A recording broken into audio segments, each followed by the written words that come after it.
Matt, you are the lead author on the ECA Regulatory Handbook. Can you tell us about what you've produced?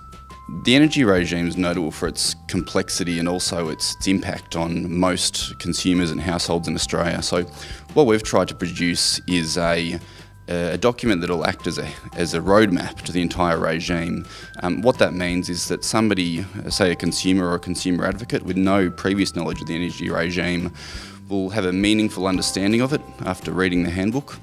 And someone who's perhaps a more informed user will be able to use the handbook as a starting point for more detailed analysis or advocacy. We've worked with a number of energy and water ombudsmen over several years, but also more recently with ECA on a range of regulatory policy but also descriptive projects. The handbook project itself was really fundamental because, as Matt said earlier, there are over 2,700 pages of regulation in the National Electricity Framework and Energy Framework. It's a very dynamic, changing regulatory environment, and we're seeing that even today as we speak.